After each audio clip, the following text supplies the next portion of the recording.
My just thing is that they start working today. So by the time you are retired, you have so many clients, and you can have your own the kind of clientage and the business opportunity available. That's a beautiful question.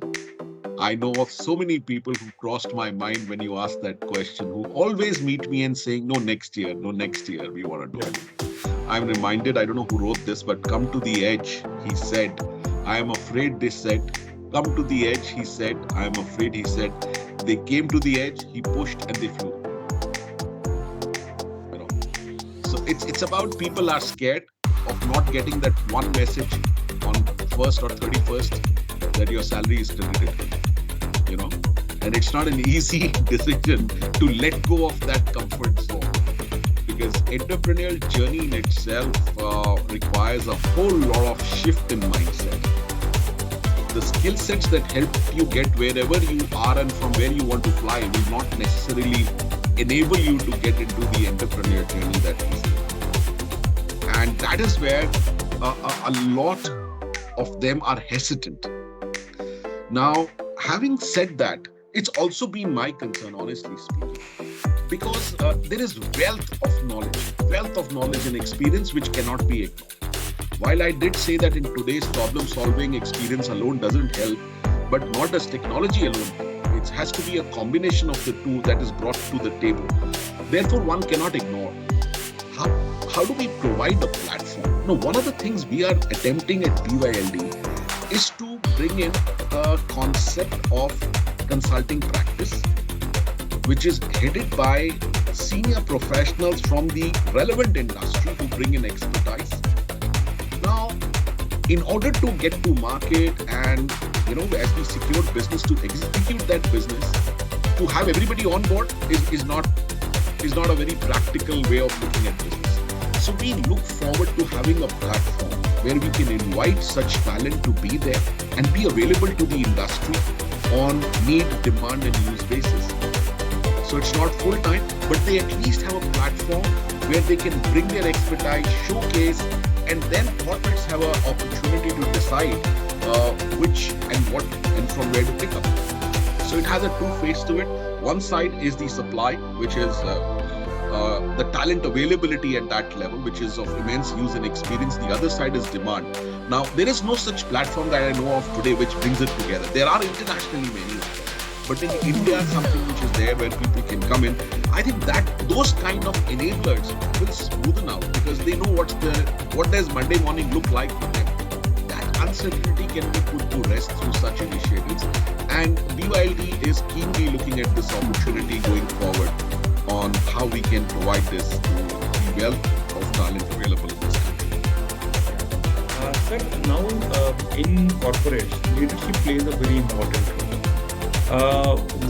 What are the few maybe the current and the future opportunities? What in the overall leadership? What do you see, sir? And the change, what is really possibly? Put some your thoughts on this, because this will be very helpful for our current leaders, especially for the second line leaders, or maybe the CEO kind of all the leaders, those who are leading in the entire the organization. Yes, and I will draw a leaf from your earlier comment about, earlier the changes would be very slow.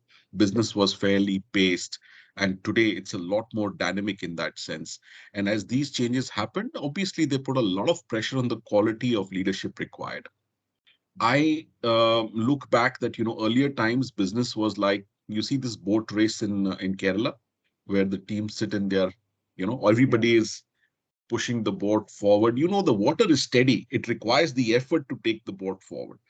Um, then came a time business was like whitewater rafting, as Dr. Stephen Covey had mentioned, that every quarter is a new rapid. Yeah. Every quarter is like a year, and what changes next time, you really don't know. The VUCA world. And from that to world post-COVID, it started moving even faster. People used to talk about from radio to television, television to next levels, and Facebook to other platforms. Today, you just spoke about Chat GTP, and in I think 3 days' time, the amount of viewership, the amount of downloads and usage it could emerge. That itself is a very strong reference to the pace of change that's happening.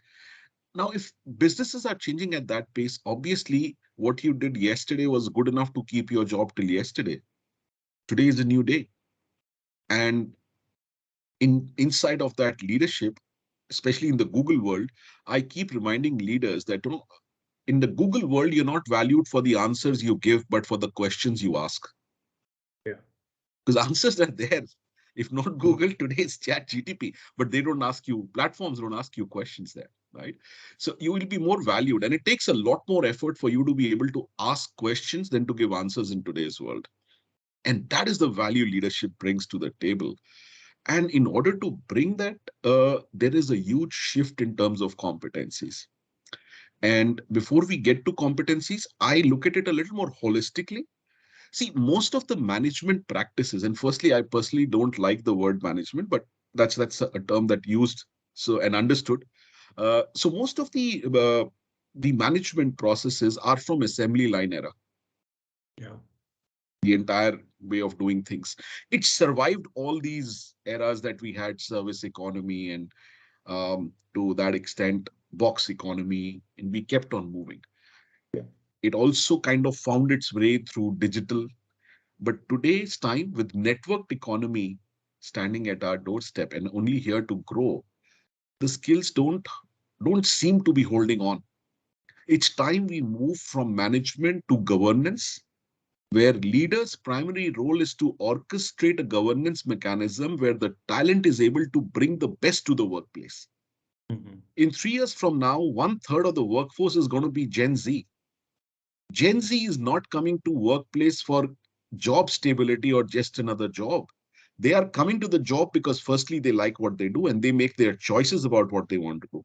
It's no longer about employment, it's about employability. How much of their current job will be future relevant for their career is equally important. Therefore, learning on the job, enrichment of the job content itself, all of these are high on list of attracting the right talent at your organization. Therefore, what are the key traits and leadership competencies that HR must really look at and see how they can provide and incorporate these in the learning framework for leaders? I keep strongly advocating innovation. Ask this question to businesses that have been disrupted. They will have stories and answers to give you on this. So innovation is something leaders should not ignore. Understand it, encourage it, create a culture around it. Creativity, different ways of looking at the problem. A lot of times I see leaders so stuck in just solving the problem that they forget the larger value that it is going to create. So today, the approach to that problem solving is not micro, it's more macro, that how can I generate more value as I solve this? So Yeah. you have to fall in love with the solution, not the problem, unlike the earlier days. Mm-hmm. You know, and that solution which has a much wider application. Therefore, innovation, creativity, extremely important. We keep talking digital, but I unfortunately, when I interact with leaders, I see a huge opportunity for a digital mindset. We can keep talking digital revolution, but let's not forget digital mindset precedes digital revolution. If your approach to digital is archaic, then you can't be talking digital transformation. You know, uh, analytics is another area. While of course leaders have always have an eye on the numbers, have been good with that, but number analytics are two different things. Yeah. And to me, the two sense of difference between them is the ability and the sharpness to quickly decode the story behind the number. Mm-hmm.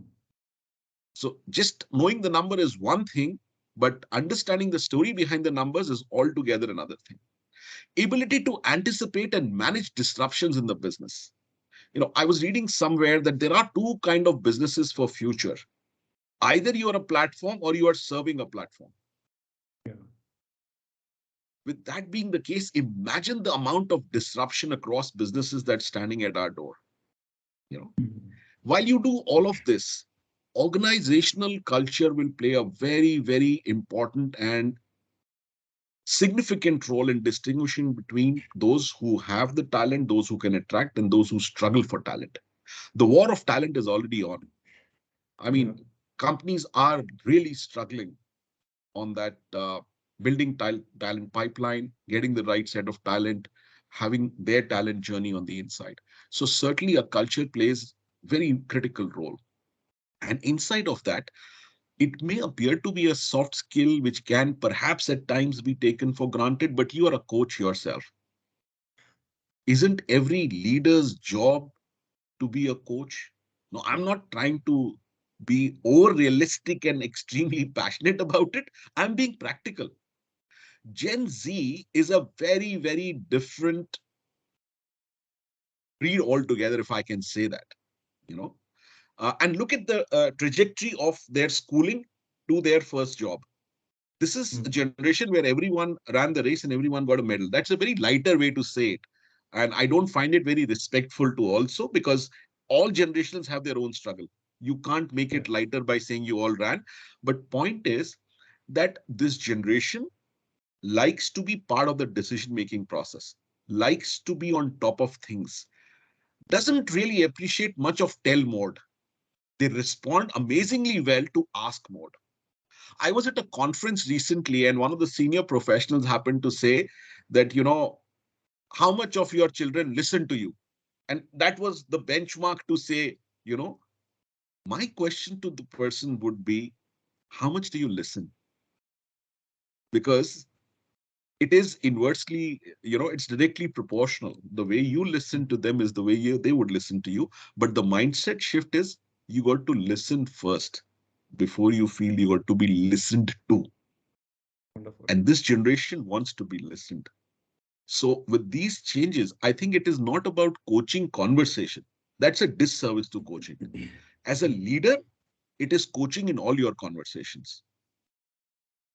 Wonderful, sir. And that makes a beautiful ecosystem inside of an organization where I walk up with a problem and I see myself as an integral part to the solution.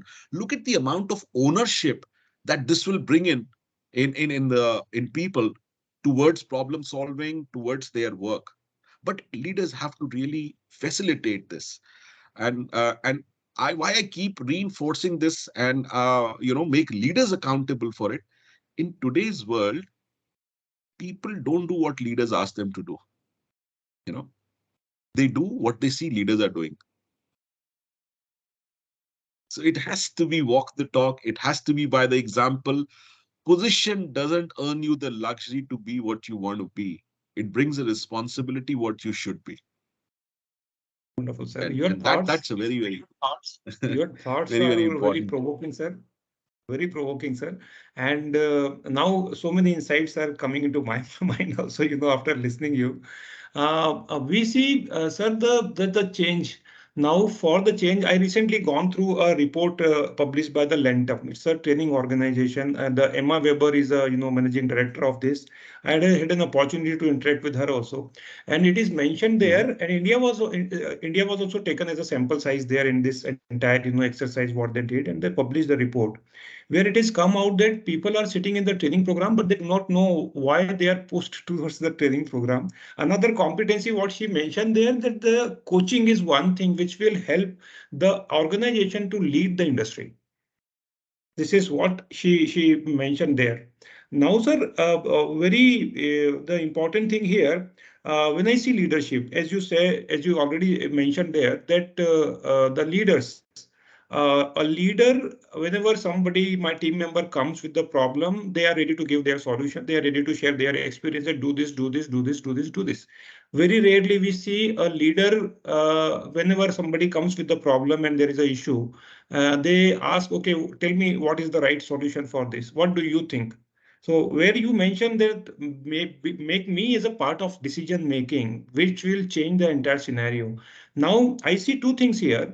When you give ownership to someone, he will take complete responsibility of whatever the options are available and keep challenge. And in this emotional intelligence, Daniel Goleman also mentioned that if you want to retain the employees, keep giving them challenge, whatever they are doing over and above their roles and responsibility, and like this. Yeah. So I absolutely echo, sir, the thoughts what you shared, and this will be immensely helpful for all the corporate, those who will be going to listening and learning from this conversation. Sir, coming now to anything, what do you feel that at the CXO level? If now I see, sir, at the level of CXO, there are people, those who are, the baby boomers. Now they are handling the Gen Z and the millennials kind of thing. Now things are completely, different. There is a 360-degree change. Now, please help us, sir, in understanding that what this CXO level and the C-suite really need to adopt themselves to take care of the need of the future employee in the organizations. There is a lot that can be said on this issue. I would again go back to saying when I talked about manufacturing era, I'll bring C-suite to look at a different model of leadership altogether. Stop looking at yourself as management, you know, and if I can get away by saying at times short of policing role. Look at yourself as an investor. Look at your team as entrepreneurs. Now, how will you be differently vested when you're an investor versus when you're a leader? As an investor, you would want the best of returns on your investment. As a leader, you would want productivity, profitability. Sure, those are also important, but doesn't the investor also want the same? So not only it will make you aligned with the shareholders, it will also align you with the stakeholders. And when employees or team members start getting the entrepreneurial orientation through the process of governance and the leadership provided through CXO level, you will automatically start seeing degrees of ownership, accountability, problem solving, agility, creativity, innovation. They start by default creeping into the organization. Then it requires to provide it a learning framework and structure for them to be able to imbibe this and connect into their day-to-day working.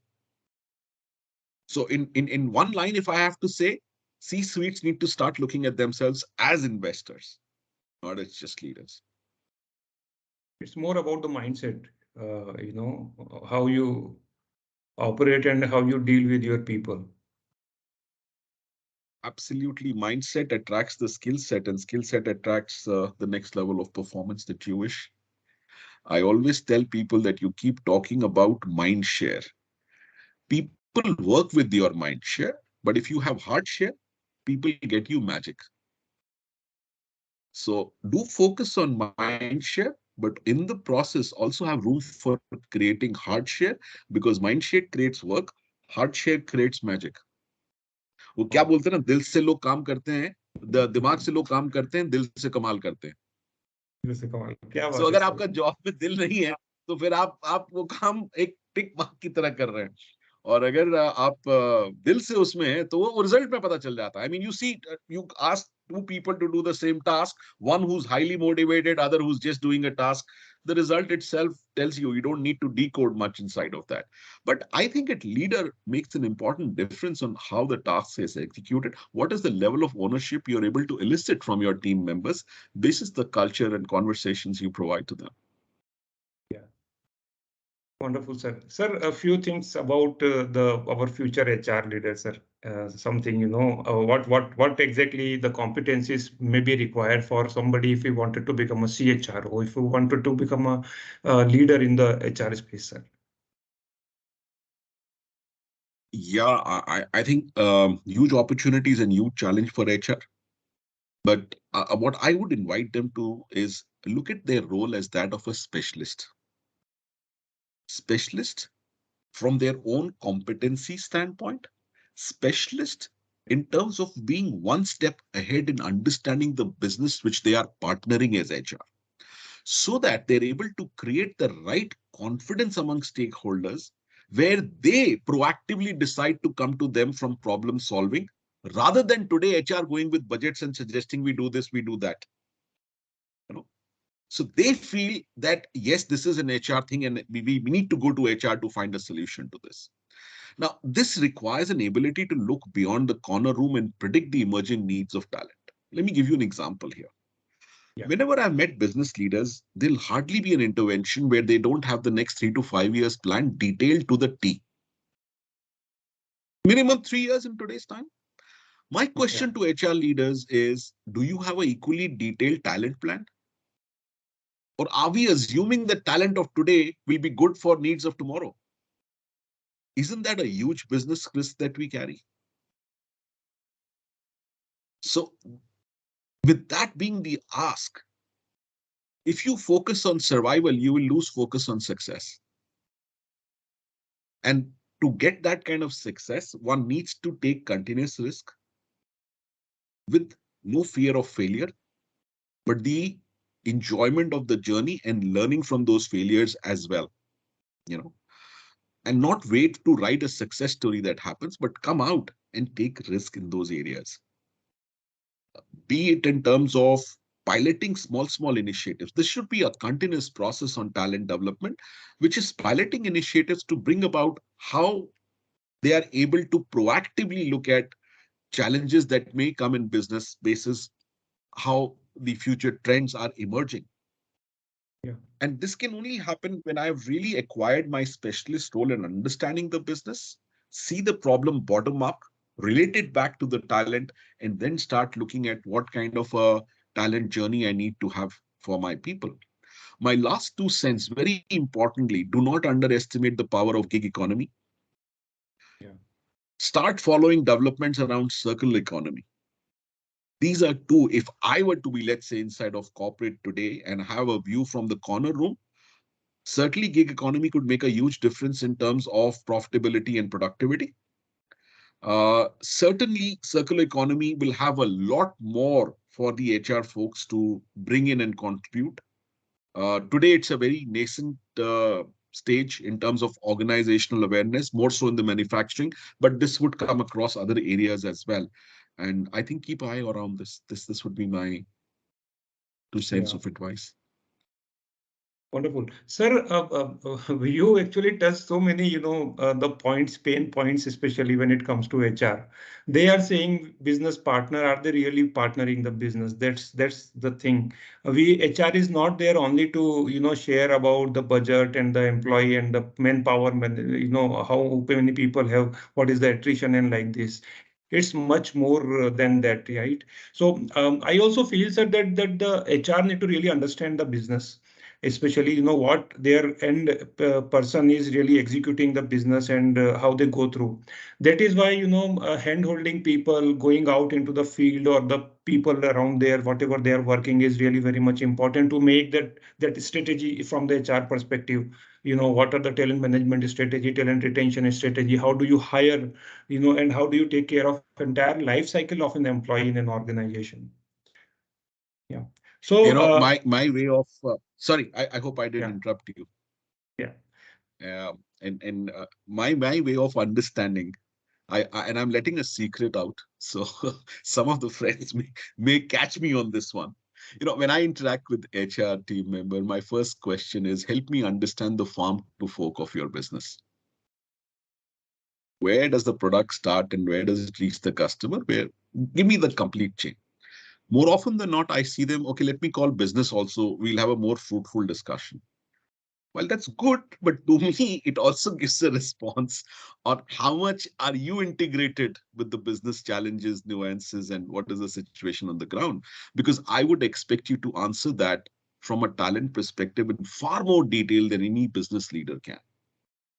And when you need business support to explain that, that itself gives me a concern. Are you really on top of the game? Because business should come to you. If you go to business, the challenge that you just mentioned on budgets and everything remains. And somewhere for these reasons, even when HR comes up with very strong value proposition, I see the loudest noise or the cry that's unheard in the boardroom. They are Yeah. struggling, they are fighting for funds, for development, for talent. But till the time the pain for business doesn't reach a point, it's not really appreciated. And I would invite business also to look at these aspects, because after all, if you brought in a specialist, they must have a voice, and the voice must be backed by the right investments at the right time, not when it's too late and you want to go back and do parivartan, transformation, re-engineering. To me, it also comes with shades of acknowledgement that we missed the bus on talent pipeline. Otherwise, why would I want to go back and do complete reorganization all the time? Some cases it may be true, but quite often we see that that's also somewhere acknowledgement that we missed the bus on developing our talent for the business challenges being faced. You know, Yeah. That is why, over to sir, you. the word that is called the quiet quitting is the most, painful thing. You do not sense the people and the good talent in an organization. You don't hear them out when they come and try to echo their voice, right? So in the town hall meetings, it should not be only formality, right? Create an occasion and the platforms in an organization where employee can be heard properly, where they can really raise their voice and their concerns and like this, which are the burning issues in many of the organizations, right? It comes to any industry, IT industry or healthcare industry, or maybe pertaining to pharma industry or any industry, sir. So it's important responsibility of a HR leader to create an ecosystem. And especially, I would not say that only the HR people, it's an organization and the leadership responsibility, the mindset of CEO, especially, are you really people oriented, process oriented, result oriented, number oriented? So what is, it's not only the numbers really matters. Will bring the numbers for the organization? Who will bring the performance? People only. So if you don't keep that mindset of having people along with you, keeping eye on the future talent, and what you said is the talent pipeline. So do we really do see that pipeline? Do we have the people available who will be the next if something happens? So this is the best thing to have in an organization, sir. Sir, anything else you would like to share to the audience, all of our CEOs and the CHROs, those who will be listening this, sir? Any message or anything in a nutshell? I think a lot of those nuggets have already been answered in various questions in different forms. But if you were to ask me to reinforce, I would just pick up from what I've already said and reinforce two, three very critical things. As leaders, remember in the Google world, you're not valued for the answers. So, control your urge to provide a solution. Try and generate one from the person who's come with the problem. Uh, Also, in today's environment, like I said, one of your roles is to orchestrate and create a governance mechanism which leads to a culture where people look forward to coming to the work to bring their best skill sets and uh, contribute value to the organization. This is a different generation. They are highly accountable within themselves. That's one thing I really admire. You give them the contours of what they need to deliver. They have a strong commitment, but it's up to the organization on what culture, what mechanism of governance you provide to bring their best out. And leaders really need to keep an eye on that. It's not just HR's job. HR's job is no longer just HR's job. I think leaders also need to take that accountability in supporting and driving that. Um, and uh, just as much as effort is made in terms of detailing your X to Y journey on numbers, equal amount of detailing needs on the talent pipeline as well. Because your numbers will not happen in absence of people, and people will not deliver in absence of competence. It's a very integral connection. And in earlier times, like you said, the pace of businesses were slower. Therefore, you could get away with mistakes here and there. Today, every mistake is multiplied 10x in terms of the price that you pay, either in terms of lagging behind or losing opportunity or missing out on business. Thank you so much, sir. And of course, as And BYLD, we are providing strong support to business on this. We have yeah, revamped our business last April completely. And the face of business is now complete HR solutions from induction to superannuation, which spreads across the life cycle of employee. We are launching a platform which will provide training as a service. It's called TAS. And with our servicing industries from tractors to aircrafts, all of the experience and challenges of 25 years have been factored into this. So it starts right from identifying of competencies for various jobs, to assessment, availability of assessments across on those competencies, to writing learning journeys based on assessment, supported by bespoke content and globally validated research-based partner content that we have. Over 22 partnerships, including bringing in AI Yeah. into learning. We already have our tie-ups in place, meshing with technology. So when we say blended, it is truly blended from classroom to pre to post, and the platform offers a comprehensive approach to this process. We are also strongly into staffing business with tangible and accountable commitments on deliveries. So BYLD in times to come would be one-stop destination for organizations that are looking at complete HR services. And yes, I think it'll be a huge service if we are able to put this on the ground the way we see, not just for large corporates, but definitely for the MSMEs also, who are looking at uh, initial baby steps in this direction to handhold them and get you to the world's best that is available in India. Yeah. So that's been our continuous effort. And I think today, with 25 years of history, we owe it to the organizations to bring in the best and support their journey on complete talent management and HR services. Yeah. I'm sure, sir, for the upcoming organizations, like you said, that MSME and the budding organization, this will be immensely helpful. At the same time, the established organization, those who are doing good, so that they can really explore the new opportunity and the new avenues into, how to expand the business with the help of all the services what, BYLD really provides to the people. Thank you so much, True. sir, for taking out time today, sir. And I believe that this conversation will be immensely helpful for all the existing, the HR spokes and the people there, and especially for the leadership people, those who are sitting in the C-suite and making all the big decisions for their employee. Thank you so much for having me on the show. Wish you all the best, Pankaj. This is a great initiative that you've started. My best wishes to you. Thank you so much, sir.